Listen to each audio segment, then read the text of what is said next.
అందరికీ నమస్కారం అండి. మెయిన్ మీడియా మిత్రులందరికీ I respect you sir. Thanks కన్నా రెస్పెక్ట్ యూ. అందరూ బాగా తెలిసిన వాళ్ళు పిల్లగానే ఇలా వచ్చారు, చాలా థ్యాంక్స్. ఒక 3 సంవత్సరాల కష్టం, 3 నిమిషాల్లో కుదిర్చి చెప్పమంటే కష్టం. ఒక్కసారి వినాలి ఇదంతా. ఫస్ట్ ఈ రోజు ఇక్కడ ఉండడానికి మెయిన్ కారణమైన సుప్రీం హీరో సాయి ధర్మ తేజ్, ఆయన వల్లే ఈ రోజు నేను ఎలా ఉన్నాను, ఇక్కడ ఉన్నాను. అది ఎప్పటికీ నేను మర్చిపోలేను. తర్వాత నా డైరెక్షన్ టీం, ఒకసారి నా టీం అంతా ఒకసారి వస్తే, ఎవరెవరు ఉన్నారో ఒకసారి టీం అంతా ఒకసారి పైకి రండి. And screen play, additional screen play విశ్వ ఒకసారి రండి.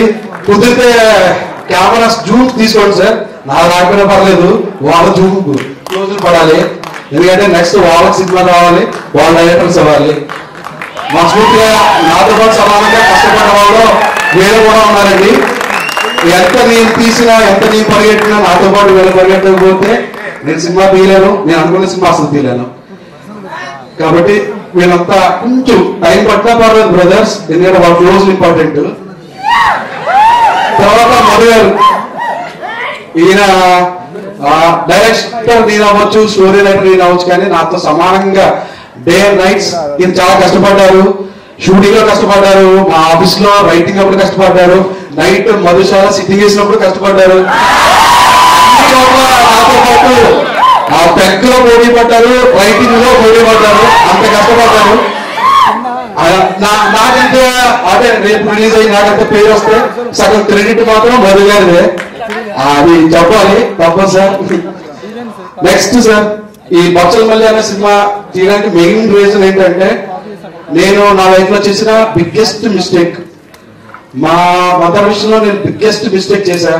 కరోనా టైంలో నేను వెళ్ళి ఉండాల్సింది. ఆ టైంకి నేను సోలో బ్రతికిన తర్వాత ఇక్కడ ఉండిపోయి హైదరాబాద్ లో ఉండి ఇంటికి వెళ్ళలేకపోయా. తర్వాత తెలిసి ఇంటికి వెళ్ళొచ్చు, ఛాన్స్ ఉంది, బట్ చిన్న ఏమవుతుంది, ఎక్కడ పోతుంది, ఇంటి దగ్గర ఉంటుంది కదా అని కూడా అనుకున్నా. కానీ ఇక్కడి నుంచి కరోనా వచ్చింది, హాస్పిటల్లో ఉన్నారన్నప్పుడు నేను ఇంజక్షన్స్ కూడా తీసుకుని వెళ్ళా. మార్నింగ్ ట్రైన్ లో జర్నీ చేసేటప్పుడు ట్రైన్ కూడా తక్కువ ఉంది. ఇంటికి వెళ్ళిన తర్వాత హాస్పిటల్లో ఉంది, ఆఖరి చూపు చనిపోయింది, మాట్లాడడానికి కూడా తను లేదు. అప్పుడు అనిపించిందండి, టేకన్ గ్రాంటెడ్ గా తీసుకోకూడదు ఏ సిచ్యువేషన్ అయినా. అది మనకు నచ్చిన వాళ్ళు, మనం మంచి కోరుకునే వాళ్ళ విషయంలో అస్సలు టేకన్ గ్రాంటెడ్ గా తీసుకోకూడదు కదా.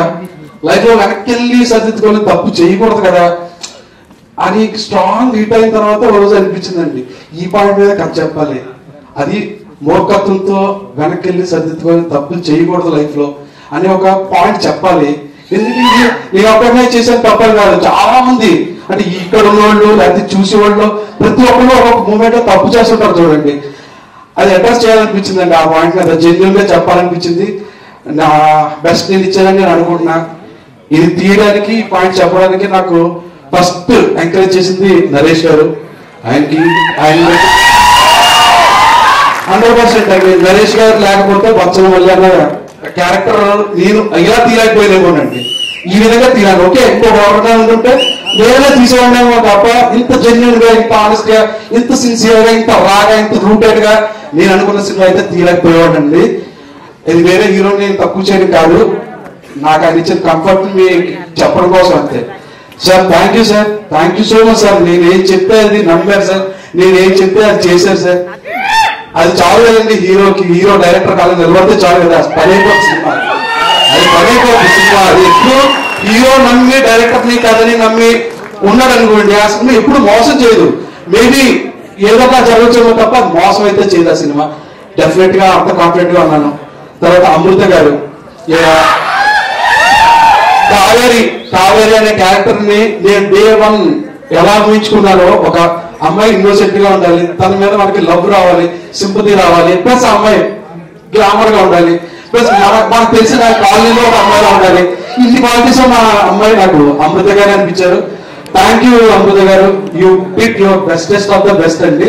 నిజంగా కావేరిలాగే ఆయన, కావేరితో మీరు కరెక్ట్ అవుతారు సినిమా చూసిన తర్వాత. మిగతా టెక్నీషియన్స్ అందరినీ, హరితేజ గారు, రిచర్డ్ సార్, చౌటాకి ప్రసాద్ అన్న, ఎడిటర్ నాకు ఎంత వర్క్ చేస్తారో ఇప్పుడు కూడా కొంచెం బూస్ట్ ఇచ్చేవాళ్ళ స్పీచ్ లో కూడా. నాకు చాలా హెల్ప్ చేస్తారండి చోటకి అన్న. Brahma sir thank you sir, thank you so much sir. And Rajesh గారి గురించి చెప్పాలంటే ఆయన నా గురించి చెప్పలేదు కాబట్టి నేను ప్రీ రిలీజ్ లో చెప్తాను. నేను చెప్పను, ప్రీ రిలీజ్ లో చెప్తానండి. Thank you so much for coming అండి.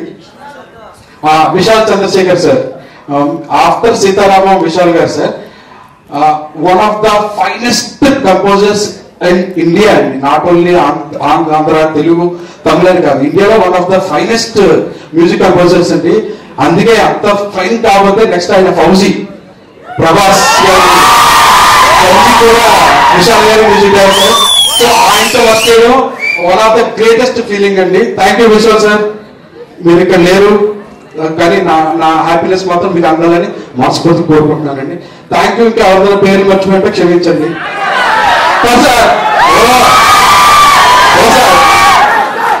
డార్లింగ్ ప్రసాద్, బాగా వచ్చేసాడు డార్లింగ్, పెద్దోడు, మీ పెద్దోడు. మా రచనల తర్వాత కృష్ణ, నెక్స్ట్ జనరేషన్ యాక్టర్ అండి. తను డెఫినెట్ గా చాలా మంచి యాక్టర్. నువ్వు చాలా వినబడతావు డార్లింగ్, నువ్వు వచ్చినప్పుడు ఇలాంటి సౌండ్ కూడా వినబడుతుంటాయి. థ్యాంక్ యూ సో మచ్ అండి. Thank you all. అండ్ మీకు చాలా థ్యాంక్స్ అండి, తల వచ్చి సపోర్ట్ చేసి రియాక్ట్ అయినందుకండి. ఇప్పుడు రియాక్షన్ లేకుండా పోయాయి. ఎందుకంటే ఒకప్పుడు ఇలా చూసేవాడు, ఇప్పుడు మొత్తం అంతా ఇలా అయిపోయింది ప్రపంచం, ఫోన్ లో చూడడం. కాబట్టి కనీసం మీరు రియాక్షన్ ఇచ్చారు చూడండి, దానికి చాలా థ్యాంక్స్ అండి. Thank you so much. And నా ఫ్రెండ్స్ ఎవరైనా వచ్చారో వాళ్ళందరికీ కూడా చాలా థ్యాంక్స్ బ్రదర్. థ్యాంక్స్.